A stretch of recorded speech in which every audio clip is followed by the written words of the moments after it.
Oh, oh, crikey.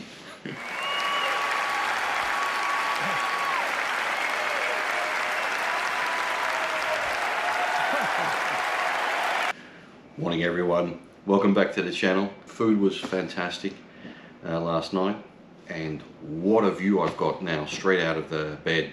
Today's schedule we have is obviously pop down to the public bath, have a wash, cup of coffee, and then we're going to head across to the temple I showed you in the previous episode. We might then be venturing off onto a different Shinto Shrine. Interesting night. We had a decent earthquake. As many of you may be aware, Japan is part of the Ring of Fire, which goes over the Americas, over Alaska and so forth, and back down to Japan.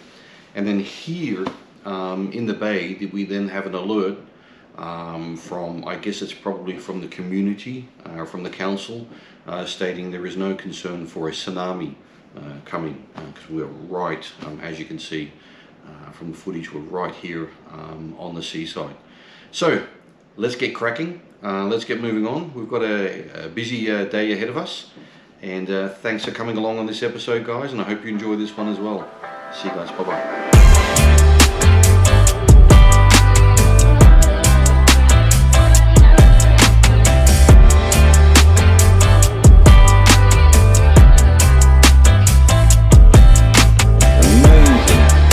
You did this all for me?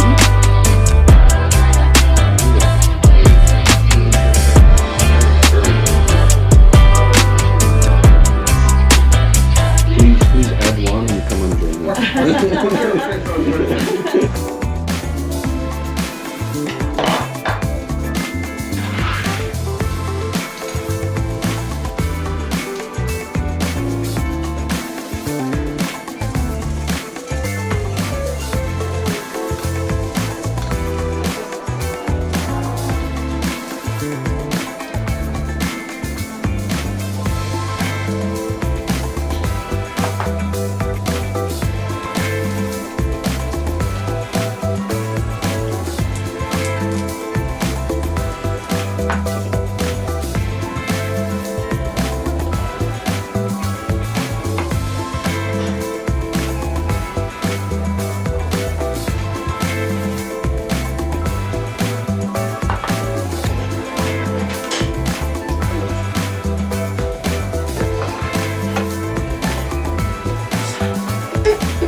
Yesterday already. Today we're going to in the morning explore a little bit about the temple here. This temple has been here for around about 800 years. Descendants from Nichiren coming down. It's a very high level Buddhist temple, so the Buddhist monks within this temple of a very high level and very high caliber. So we're going to walk around and wander around this temple this morning, and then depending upon how long it takes, then we might go see something else as well. So come along with us and explore this beautiful temple, because as you can see, the main gate is absolutely massive. It's a colossal gate, which is fabulous to look at. So come along, guys, and follow us through this temple.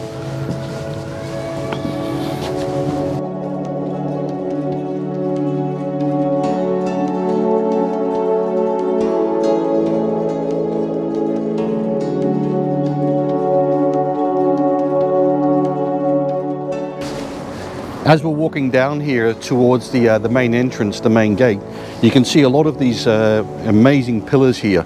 Now these pillars would have been donated by companies or shops and whatsoever, and then they have then their names of the individual or the company or the shop listed on these pillars as well. And if you look at the amount of the pillars, I guess they've received some hefty donations throughout the years.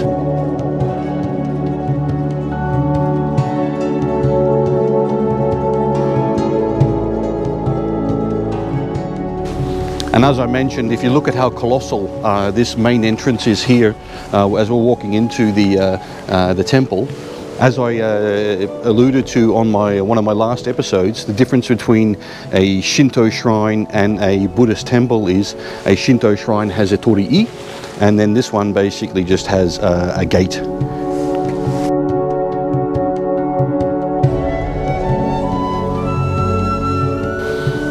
Just take a look at the size of this bell here, the massive dong that you could probably hear throughout the entire neighborhood. It is huge, humongous.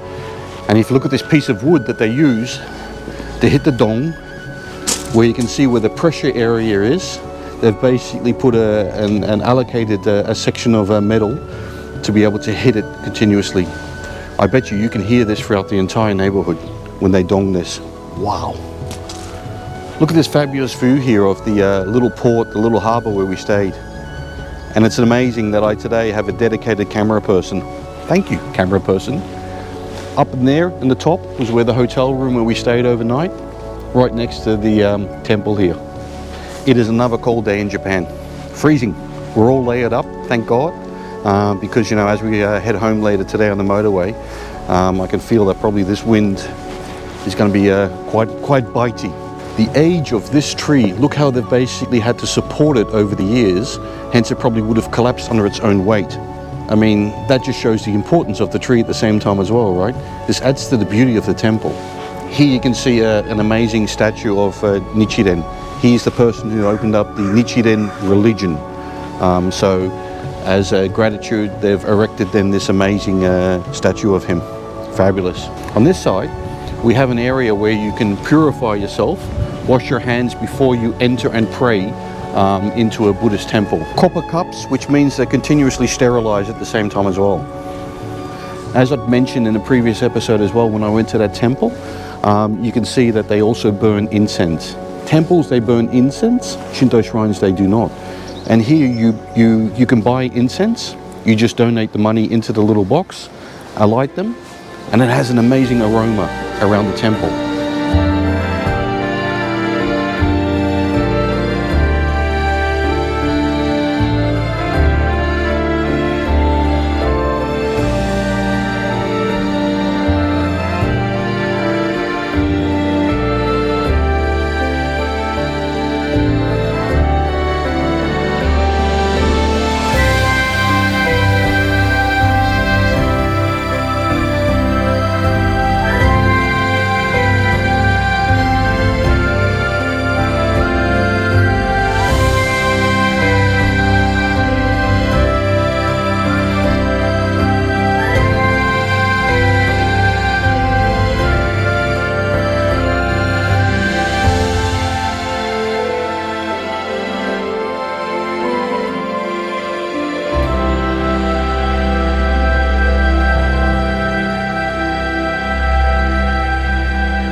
Right guys, we're on our way. As you can see here in front of us, we're just leaving the Nichiren cross, and we have decided from here on onwards we're going to be going to a beautiful shrine that my wife has wanted me to go to for quite some time.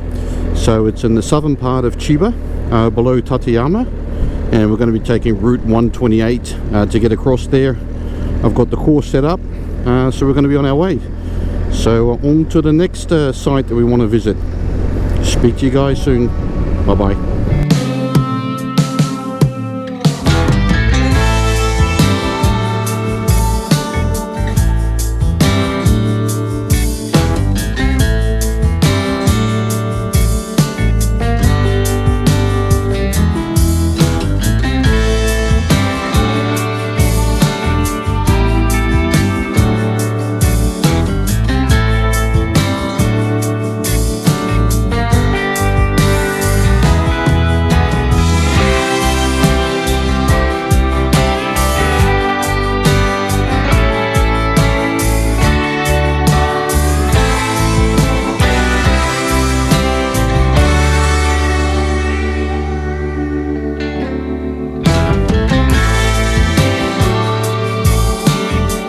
Boom, boom, boom, boom, boom, boom. Well, guys, as you can see, we have arrived at Shinto Shrine, and there's just a few steps we need to climb. Just a few, only a few. This should get the blood going and warm us up a little bit, because it is pretty cold today. So we're happy we can actually move around a little bit and take a nice walk up all of those steps. Purification of your hands happens there on the left hand side. You see those little bamboo cups. So then you walk up here, turn the tap on.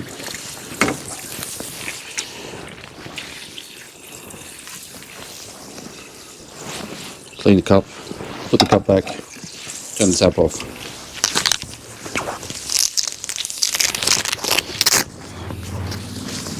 And then you steal from your wife, you steal a little towel. Always got to make sure you steal that. And then you put that back in the pocket of your wife, while my camera assistant is hard earning her pay today by filming. These white little pieces of paper you see, it's kind of like a wish. So you tie it up here, and once it's dissolved, it's gone, then basically it's been accepted. You're entering the shrine.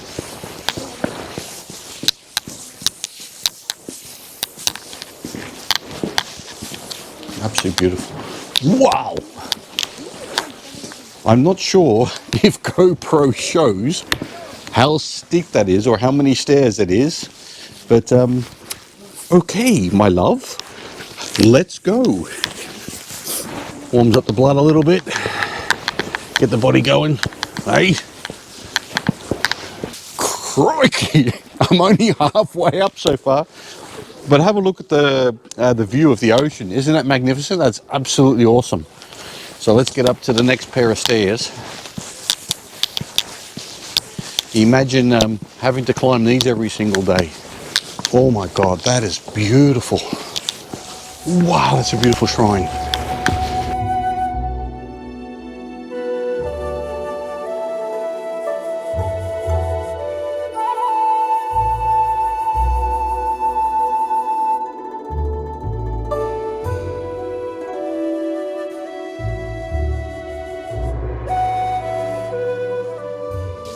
If you're lucky at times, you can get a view of Mount Fuji from here. It says if you walk 100 meters this way, there will be a view of Mount Fuji.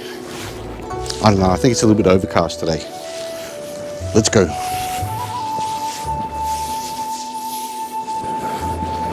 That is beautiful though.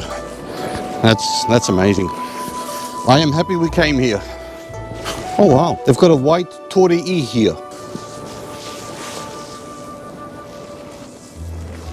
Can't see Fuji. Maybe Fuji's this way, but we can't see him today. Let me just try and wake him up. Minamoto Yoritomo from when we went to Nimonjima Island together with Andy, he came here to pray prior to going into battle, and after he'd won the battle, he then also came and then prayed again to basically to show respect and grace for winning the battle. And then if you look at the view that he would have had while he would have stood here, it's quite impressive. So the legend continues.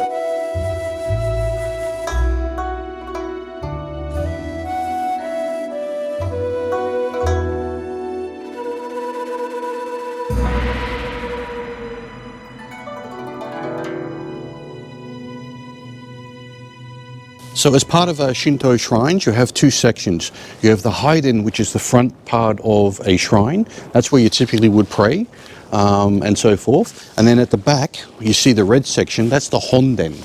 So the only person who's allowed in there is the top rank Shinto priest of this shrine. He's the only person who's allowed in there and can see inside. That's where the god is located.